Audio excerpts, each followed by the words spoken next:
Hey dudes and dudettes, it's Simon Hurley and welcome to another video. Now in today's video, I want to talk about some of the biggest mistakes that I made when I started card making. I feel like this is important to pass on to you guys, whether you're getting into card making or you just started, so that I can kind of help you to not make the exact same mistakes that I made. And some of these pertain specifically to me, so you might not always agree with them, but I want to hear what your biggest mistakes were down in the comments below, and let's chat down there. But without further ado, let's get into it.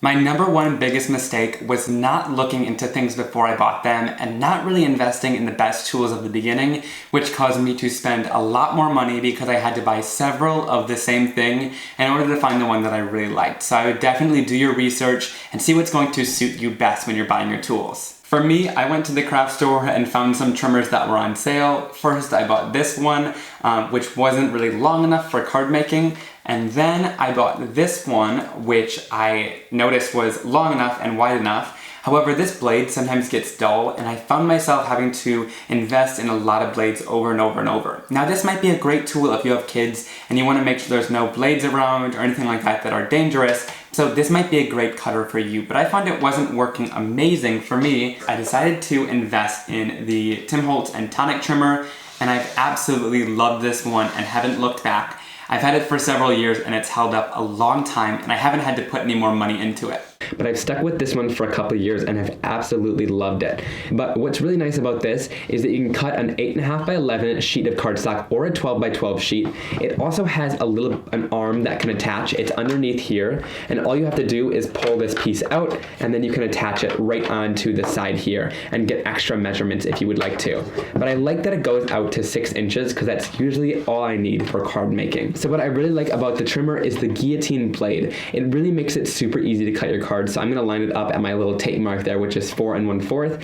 It's got this hand guide which helps you hold the paper down. So you're going to want to press those two pieces, and it keeps your fingers safe too. And then just apply pressure and you can cut right down. And it really cuts super smooth, no more little like hanging fuzzies on the edge. And I've had this for a long time and it hasn't dulled over time. So definitely look into things before you buy your tools, whether it comes to scissors, paper trimmers, anything like that. Look into it and see what's going to work best for you. In my case, this trimmer worked best for me and I haven't looked back since I got it. Okay, this next one was a huge game changer for me when I started doing it, and I learned it from Jennifer McGuire, so thank you, Jennifer. This next one is all about cutting down your cardstock before you start card making. So this is my Simon Hurley Create Stark White cardstock, and I've cut it down to card base size, which is 4 1/4 by 5.5. So these are card panels that I can easily pull out and create my backgrounds on and things like that. And I also have some that are pre-cut and scored to create top folding card bases as well. This is a huge time saver for me, but not only that, it also saves a bunch of your cardstock, I find. Because if I just pull a piece of cardstock out and leave my scraps sitting there, either they turn into scraps or I have all these little pieces that I have to figure out what to cut out of. Whereas I know I'm going to get 4 of these card bases out of one piece of cardstock. And then I have larger sheets of cardstock back there if I do ever want a full sheet. But if I'm just making backgrounds, I find this is the best way to cut them all at the beginning and then use them as I go. Otherwise, you end up with a bunch of random scraps. This next one is a huge one for me. I've realized to not layer my cards if I don't have to. So you don't always have to cut a piece of black cardstock or colored cardstock underneath to mat it on your card. If it needs a little something extra, definitely go ahead and do that.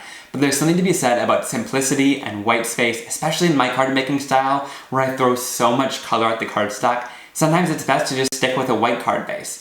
So I recommend not to always go with a million layers, but just do whatever your card needs. And I know sometimes that can be hard and it takes a little bit of self-control to do, but once you figure that out, it's a big game changer. At the beginning when I first started, I thought that I needed a ton of different layers of patterned cardstock and different layers of matted cardstock. And although that sometimes looks good, sometimes it can just end up distracting from your card overall, unless if I find my card really needs it or if it can really add to the card. But if it just gets distracting, I stay away from it. One of the main things that I wish that I would have invested in right away is a stamping tool. And I know, don't count me in the comments, there's a lot of different stamping tools. So no matter which one you have, I really think that investing in a stamping tool will save you lots of money in the long run. At least in my case, because I am not the best stamper, and I know sometimes at the beginning it can be kind of difficult to get the technique of stamping down perfectly. And having a stamping tool will make sure that you can save cardstock and not waste it by having to stamp it a ton of different times, because you can stamp more than once in the stamping tool. My favorite is the MISTI stamping tool. This happens to be the new iteration of it, but whether you have the first one or this second version or any other stamping tool, I feel like this is a really great investment. I know it seems like a lot of money to spend in a stamping tool, but I use this every single day when I'm crafting, and like I said, I think that it saved me a lot of money in saving my cardstock, but also it gives you a lot more opportunities for new techniques and things like that. I basically use it every day in my craft room and have found it so worth it for me. So here I'm taking the second layer and I'm stamping that full intensity on the second lightest image there. And then I'm going to stamp right onto the lightest image with the second lightest image. I hope this is kind of making sense. You can kind of keep layering it up with what you stamped off to get a darker color. So this next layer is going to go on my lightest flower that I had stamped, and this one is going to be the most solid ink. So there we have 3 different tones in that one stamp there. Now next, I wanted to show how to get a darker layer. So we've already stamped down that middle layer on this one, which was using the full intensity of the ink pad. And so here I'm stamping the second layer, but I'm going to do it several times. And since these are translucent dye-based ink pads, the more you stamp them, the more they're going to layer on top of each other to create a darker color. I have lots of videos on the MISTI stamping tool, and I'll link it in the top corner up here for you guys to check it out and see if it's something you want to invest in. The next thing I have nothing to really show for because I've actually gotten rid of all of it, and it's really pattern cardstock for me. I found that I don't use pattern cardstock a ton. Those colors back there are basically the only thing I have for design kind of cardstock, and those are Gina K's cardstocks. I love her colors and using them on my cards if I do ever use colored cardstock. But I think that pattern cardstock is something that's a little bit difficult because it looks very pretty in stores, and then you get it home and you either don't want to use it or you don't know how to use it. And for me, it's just really not my style. I find that I can invest in background stamps and stencils and things like that where you can use it and create the same background over and over and over with your techniques. And I love feeling like I made it, whereas I feel like sometimes cardstocks can take the kind of handmade aspect of your card, whereas I would rather create a background and create a cool watercolor or ink blended look on my card to start it. Now I know that's not the case with everyone. Some people can do amazing things with pattern cardstock, and I envy you guys because I am not great with patterns and things like that and working that into my card. So I would say pattern cardstock was one of my downfalls at the beginning, but now I've gotten rid of all of it and I know not to invest in it because it's not my style. Oh my gosh, one thing that I've learned is to skip the card making trends that aren't your style. And I know at the beginning it can be kind of difficult to find your style. And at that point, I love to encourage people to copy other people and see what they're doing and kind of jump on those trains and see which one you like the best. At the beginning when I started crafting, I definitely would look into inspiration from different card makers and really see, kind of explore and find what I liked best out of those. After a couple years of crafting, I've definitely found my style, and I know by looking at a trend that, hey, that might not be for me.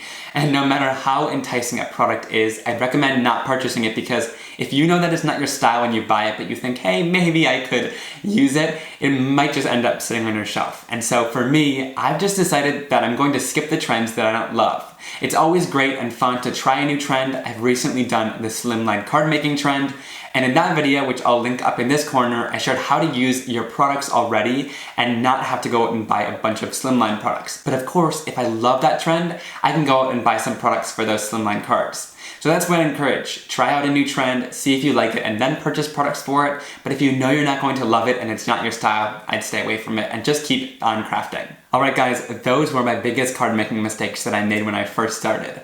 I've now kind of ruled out or gotten rid of everything that I don't use, but I would love to hear what your guys' biggest mistakes are down below in the comment section. Let's chat it out down there. I'll see if I agree with some of your stuff, if I missed some things, let's chat.